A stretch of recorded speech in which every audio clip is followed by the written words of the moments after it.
All right, ready to dive in. Today, we're exploring how tiny changes can lead to huge results. Small changes, big impact. Love it. Exactly. We're talking atomic habits, and our guide is James Clear's book, Atomic Habits. Oh, yeah, that's a good one. What I found so interesting is Clear starts with this story you wouldn't expect.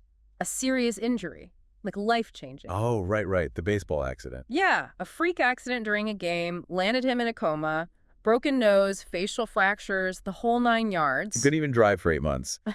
It's crazy to think how that would derail you. Totally. But here's where it gets interesting. Clear actually started developing those atomic habits ideas while he was recovering. Makes sense, though. You're forced to focus on the small steps. Yeah, he realized that getting back to normal, then surpassing his old abilities, it all came down to tiny wins every single day. It's not like a light switch, right? It's the compound effect of just showing up consistently, even when it's tough. That's what hooked me on this concept. It's like compound interest, but for self-improvement. We tend to think we can do so much in a day, but then underestimate what's possible over years of just steady effort. Yeah, it's about understanding that time just magnifies even the smallest differences in our actions. Yeah. I mean, think about it. If you improve just 1% each day Oh, sure. over a year, that's almost 38 times better.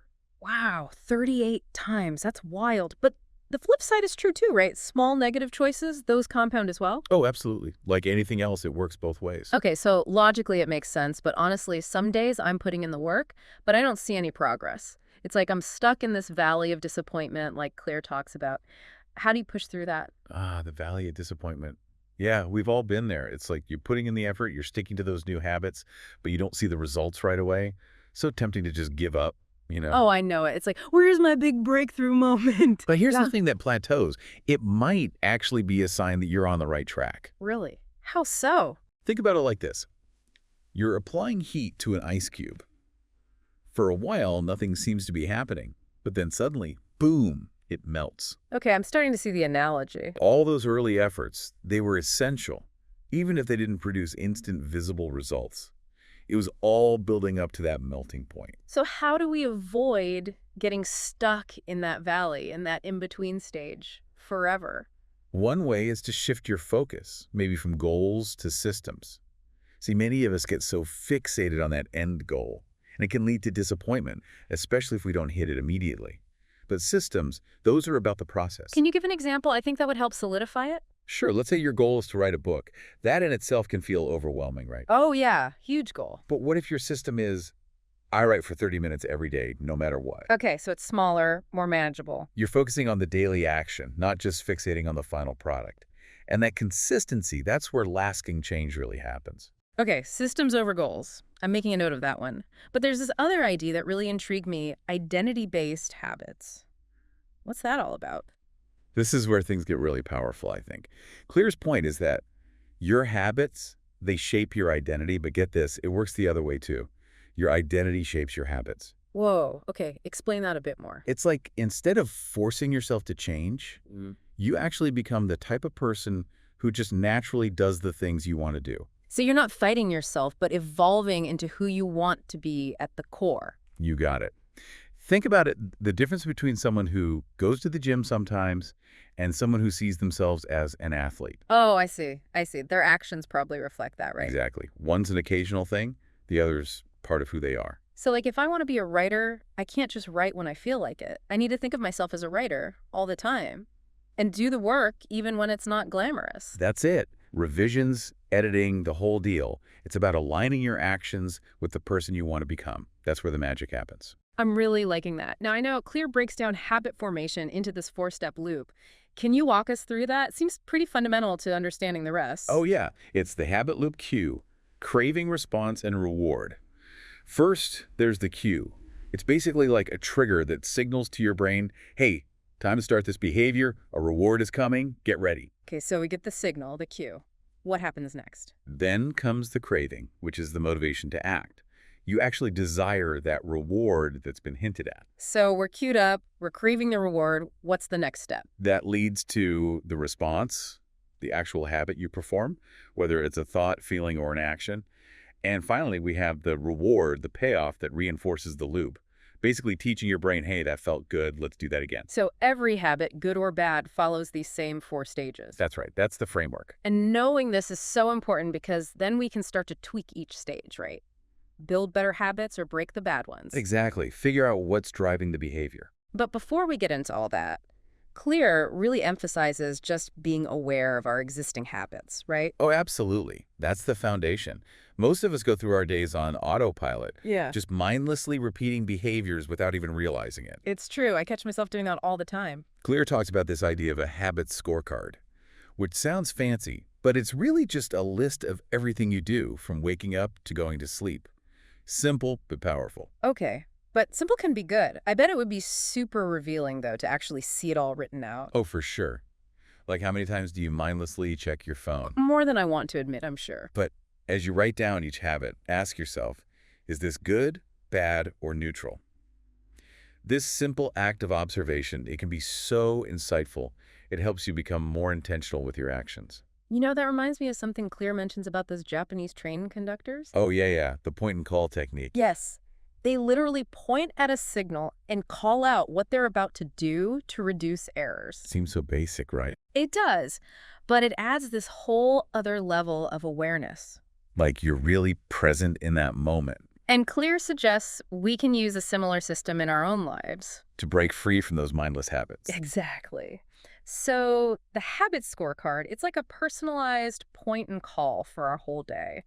Helps us notice those autopilot behaviors so we can decide if we want to keep them or change them. And once you have that awareness, then you can start applying Clear's laws of behavior change. All right, let's dive into those laws then. All right, so we've made our habit scorecards. We're being more mindful of what we do on autopilot. So now what? How do we actually change those habits? Well, now the fun begins, right? Yeah, the real work. I know Clear lays out those laws of behavior change, and the first one is about making good habits obvious, but how do we actually do that? It all starts with understanding that our environment shapes our behavior way more than we think. Interesting. In what way? Think about it. We're constantly surrounded by cues, and these cues trigger certain habits. Oh, okay, like little reminders all around us. Exactly. So if we want a good habit to stick, we need to make those cues super obvious. So instead of just relying on willpower, we're kind of strategically tweaking our surroundings. That's it. Make it work for you, not against you. I like that. So what are some examples of making those cues obvious? It can be simple things. If you want to drink more water, leave a full glass right on your desk, where you can't miss it. Want to read more? Put a book on your pillow. So simple, but I bet it makes a It difference. takes the pressure off of having to force yourself. You're just setting up the right environment. That makes a lot of sense. Clear also talks about using implementation intentions. What are those? Those are like pre-commitments to action, and they have a really easy formula. When X happens, I will do Y. Okay, so give me an example of that. Let's say when I sit down at my desk in the morning, I will spend 5 minutes meditating. Oh, I see. So you're connecting a new habit to something you already do regularly. You got it. It's all about linking it to an existing cue in your routine. He also talks about habit stacking, right? Is that the same thing? It's similar, but a little different. Instead of a time or location cue, you're attaching your new habit to an existing habit. Okay, so instead of when I sit down at my desk, it's more like, It'd be something like, after I pour my morning coffee, I will write down 3 things I'm grateful for. I get it. So you're piggybacking off that momentum. Exactly. You're already doing it consistently, so why not add to it? Makes total sense. Okay, so that's the make it obvious law. What about the next one? Make it attractive. This one seems a little trickier. Yeah, this is where we tap into the power of dopamine. That neurotransmitter all about pleasure and motivation. Dopamine, good stuff. But how do we make habits attractive? I feel like some habits, like exercise or healthy eating, don't exactly scream fun. Right.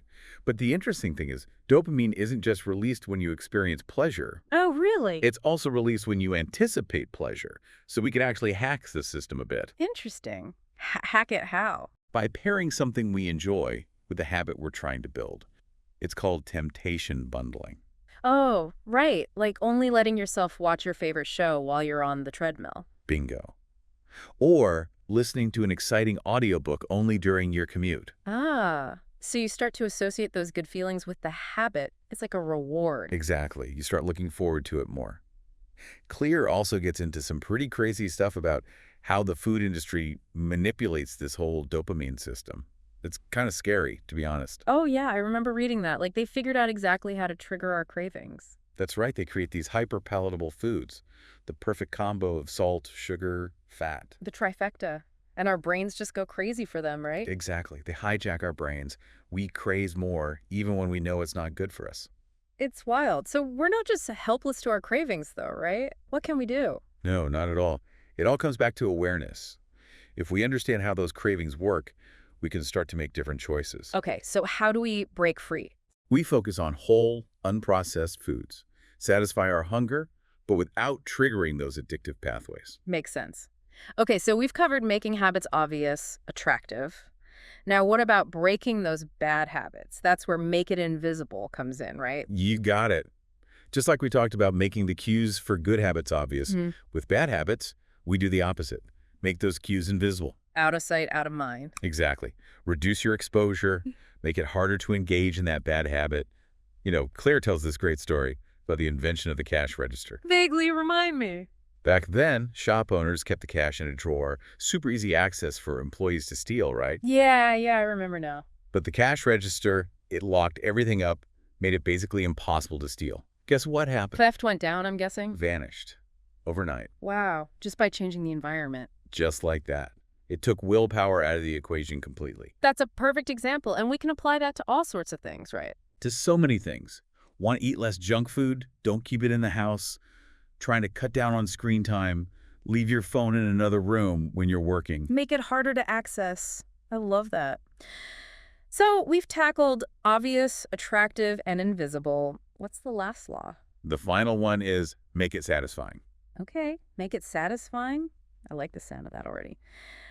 It plays on this idea that our brains, they love immediate rewards over those delayed ones. Oh, that's so true. That's why those bad habits are so tempting. Instant gratification. But the benefits of good habits, those take time. They do. Patience is not my strong suit. So we need to find ways to make those good habits feel good right now. Is that like tricking ourselves? Think of it as working with our biology. We're not changing the long-term rewards of good habits. We're just adding a little bit of pleasure along the way to make it more sustainable. Okay, I can get behind that. What are some examples? Let's say you're trying to meditate. At first, it can be kind of boring, even frustrating. But what if you light a scented candle? Play some calming music. Create a really cozy space. Ooh, I like that. Make it an experience. Right. It becomes so much more enjoyable. Or maybe reward yourself with a healthy smoothie after a workout. Not as a way to convince yourself to do it. Exactly. It's associating that good feeling with the habit. You know, Clear talks about this public health initiative in Pakistan. They use this principle to get people to wash their hands more. Really? How'd they do that? In Karachi, there were high rates of diarrhea because, well, people weren't washing their hands enough. They knew they should, but weren't actually doing it. We've all been there. So researchers worked with Procter & Gamble to introduce this really nice soap, Safeguard. Way nicer than what people were used to. So just a nicer soap made a difference. You wouldn't believe it. Hand washing rates skyrocketed. People actually liked using this soap. It wasn't a chore anymore. Interesting. So it wasn't about knowledge, but enjoyment. And the coolest part? The change lasted. Years later, people still had those hand washing stations set up. The habit stuck. That's amazing. So we've got these 4 laws. Make it obvious, attractive, invisible, and satisfying. But how do we track our progress and stay motivated? Tracking is super important. For one, it shows you how far you've come, which can be very motivating. I like visuals, so that makes sense to me. It's like seeing those small wins pile up. Hmm. And also, it keeps you accountable. You're less likely to skip a day if you know you have to break your streak. Oh yeah, the streak. So what are good ways to track? Clear suggests a habit tracker, which could be as simple as a calendar, where you mark off each day you did a habit. Or you can use a fancy app, whatever works for you. Simple works for me. I also like the idea of seeing progress visually. Like for weight loss, maybe a chart or graph. Absolutely. Clear calls those non-scale victories. Because there's more to it than just the number, right? Right. Maybe your clothes fit better, you have more energy. Mm, Those are wins, too. totally. Okay, tracking's great, but sometimes I need an extra push. That's where an accountability partner comes in, right? Having someone in your corner to share goals with, to check in with regularly, that can make a huge difference. I can see that. Moral support. And a little pressure, too, in a good way. Mm-hmm. Clear tells this story about an entrepreneur named Brian Harris who actually used financial penalties for his weight loss journey. Wait, hold up. Financial penalties. Yeah.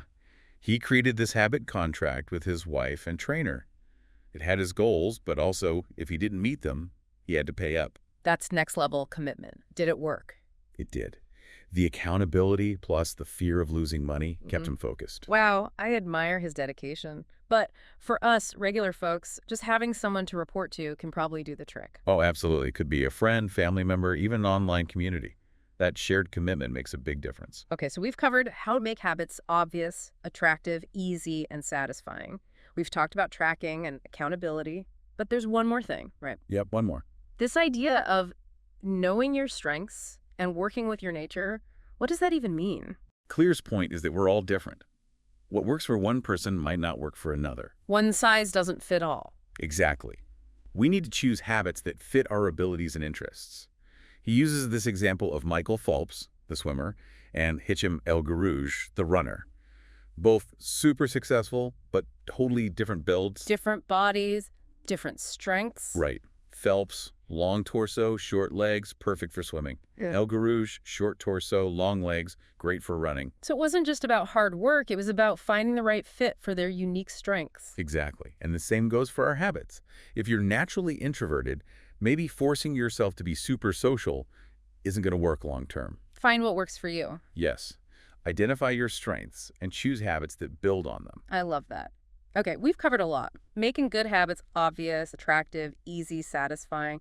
We talked about tracking, accountability, and knowing our strengths. Anything else? One more thing, and it's a big one. Mm-hmm. We've talked about making habits automatic, but there's a key ingredient: repetition. All right, let's talk about repetition. Repetition, repetition, repetition. Got it. But I feel like we're moving beyond just having habits now, right? This is about mastering them. You got it. It's the secret ingredient. Turns conscious effort into automatic behavior. Think about when you were learning to drive. Every little thing, you had to think about it. Oh, totally. So much concentration. But after enough practice, it becomes second nature. You don't even think, you just do. You're basically rewiring your brain through repetition. Exactly. And what's really interesting is the frequency of repetition. It matters more than how long you do it. So it's better to practice a little every day rather than one big session once a week. Way better. Like those London taxi drivers, Clear talks about them. Yeah, the ones who have to memorize all those streets. They have to get their license. And brain scans actually show that their hippocampi, the part of the brain for spatial memory, it's actually larger. Wow, really? Because of all that memorization? Their brains physically changed because of what they were doing. Hmm. It's pretty amazing proof that our brains can adapt. That's incredible. Okay, so we've got the foundation, we're repeating the habit, but how do we keep things interesting? Won't we get bored? Boredom, yeah, that's a real challenge. Clear talks about deliberate practice to combat that. Deliberate practice, okay.